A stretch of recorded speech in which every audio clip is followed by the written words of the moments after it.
que os criacionistas da Terra Jovem costumam citar muitos autores evolucionistas de forma distorcida para poder defender a sua ideia maluca. Isso não é novidade para ninguém. Stephen Jay Gould foi um paleontólogo americano e que deu muitas contribuições para a teoria da evolução das espécies, especialmente nos anos 70, 80 até os anos 90. E com certeza eu arriscaria que o Stephen Jay Gould talvez seja uma das figuras mais mal citadas pelos criacionistas, de modo a distorcer as suas falas ou seus textos. Existe um texto muito interessante do Stephen Jay Gould, não é um texto científico, não é um artigo científico, me parece ser muito mais um texto de comentário ou de divulgação.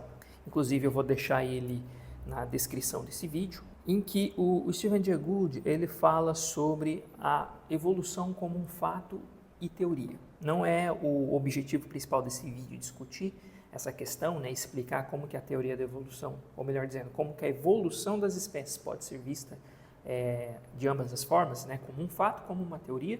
Isso eu posso deixar para um outro momento, mas existe uma passagem nesse texto muito interessante que me chamou a atenção. O Stephen Jay Gould ele explica nesse texto sobre a evolução, como a gente vai diferenciar ela como fato e teoria, e ele menciona sobre a teoria do equilíbrio pontuado proposto por ele e por um outro colega, que é o Niles Eldredge. Também não vou ficar aqui dando detalhes sobre a teoria do equilíbrio pontuado, mas de uma forma muito resumida, a proposta dos autores é que a evolução observada no registro fóssil, ela seria explicada de uma maneira mais satisfatória por um modelo de equilíbrio pontuado, ao invés de um modelo de gradualismo. Esse modelo de equilíbrio pontuado afirmaria então que as espécies, né, os organismos, eles evoluem ao longo do tempo, mas em momentos, digamos assim, intervalos de tempo mais curtos, com uma maior quantidade de mudanças, por assim dizer, seguida por momentos, né, intervalos de tempo que seriam mais longos e que haveria poucas mudanças. Não necessariamente significa que não há mudanças ocorrendo. De uma forma muito resumida, seria essa a proposta do equilíbrio pontuado. E muitos criacionistas citam esses trabalhos, né, especialmente esse trabalho do Gould, do Stephen Jay Gould, para poder dizer que os próprios evolucionistas reconhecem que haveria então uma crise na evolução e principalmente que não haveria formas de transição para justificar então uma evolução das espécies. Essas formas de transição seriam táxons, né? Seriam grupos de organismos que apresentariam características intermediárias ligando dois grandes grupos, por exemplo, né? Então isso seria uma noção, né? Um conceito aí de fósseis ou formas de transição.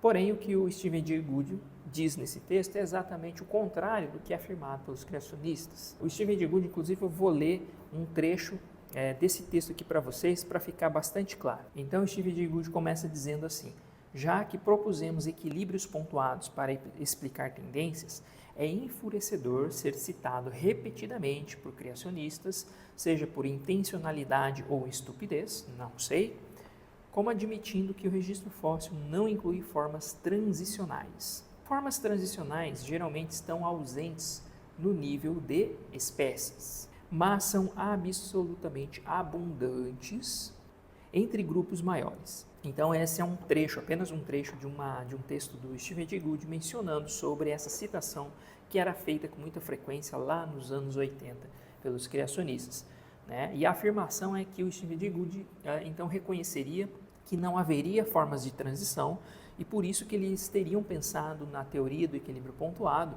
para poder explicar a evolução sem essas formas de transição. Bom, então ficou claro que não é verdade. O Stephen Jay Gould ele afirma que sim, há muitos exemplos de transições, inclusive nesse texto ele cita um dos exemplos mais interessantes que a gente tem na evolução dos mamíferos, que é uma série de transformações que nós observamos em vários grupos de fósseis que são encontrados ao longo da era paleozoica até o início da era mesozoica, quando então vão surgindo grupos cada vez mais diferenciados de vertebrados terrestres, se tornando muito parecidos com mamíferos, até que no final do período Triássico, na passagem do Triássico para o Jurássico, nós temos aí os primeiros mamíferos de fato. É interessante como Gould cita esse exemplo de uma série de transformações que vão ocorrendo nesses fósseis, que ocorrem especialmente em ossos da mandíbula, que vão, alguns deles se transformando em ossos do ouvido, e outros ossos do crânio, que também vão se transformando em ossos do ouvido. Sem contar que atualmente nós temos exemplos muito interessantes, não só do registro fóssil, mas também da própria biologia do desenvolvimento,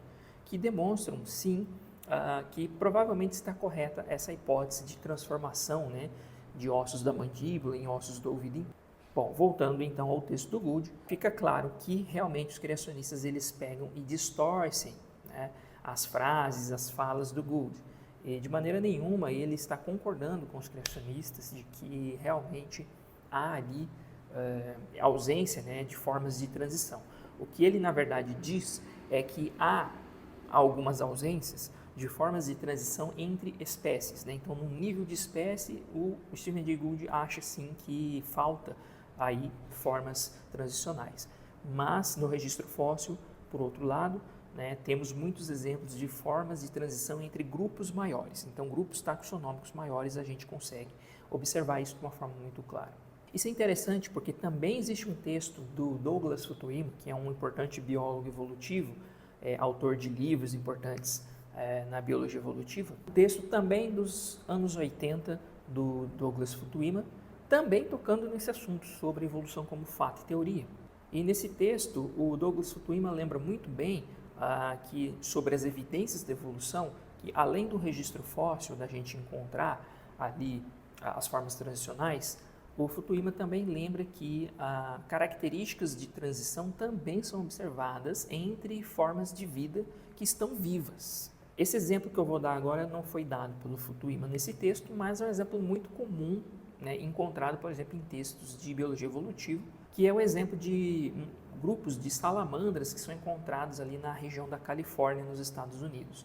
Ali nós temos um exemplo muito interessante de como que populações de salamandras vão se diferenciando cada vez mais à medida que elas vão se afastando, digamos, de um ponto de origem, elas vão se tornando isoladas em determinado local mais distante daquela região, vamos colocar assim, inicial. Aqueles grupos de salamandras se encontram novamente e já estão num grau de isolamento reprodutivo bem mais avançado. Ou seja, a gente tem exemplos de gradações, né, de graus de isolamento reprodutivo ocorrendo entre populações de salamandras. São exemplos atuais, mostrando de uma forma muito interessante essa gradação. Ou seja, nós temos exemplos, né, de possibilidades de transições acontecendo numa escala menor, incluindo grupos viventes, né, que nós podemos observar hoje em dia, e observamos isso numa escala maior no registro fóssil, quando encontramos formas transicionais entre grupos maiores. Portanto, essa ideia de que não existem formas intermediárias, não existem transições, isso é uma balela, isso é uma mentira que é contada aí pelos criacionistas. Sim, nós temos exemplos tanto do registro fóssil quanto de exemplos, exemplos atuais. Bom, galera, então é isso que eu gostaria de trazer para vocês hoje, né? Um vídeo um pouco mais rápido, apenas trazendo alguns esclarecimentos aí sobre falas e textos, né, de alguns biólogos evolucionistas proeminentes aí da história, né? E o Stephen Jay Gould é uma dessas vítimas e eu gostaria de compartilhar isso com vocês. Também recomendo um vídeo feito pelo canal Coelho Pré-Cambriano, que ele faz, né, um vídeo bem mais completo, explicando aí sobre a questão da teoria do equilíbrio pontuado de uma forma bem interessante. E então eu recomendo, vou deixar o link na descrição, e aí lá ele menciona inclusive sobre isso, né, sobre essa citação do próprio Gould nesse texto, certo? Então é isso, mais uma vez, muito obrigado e nos vemos na próxima.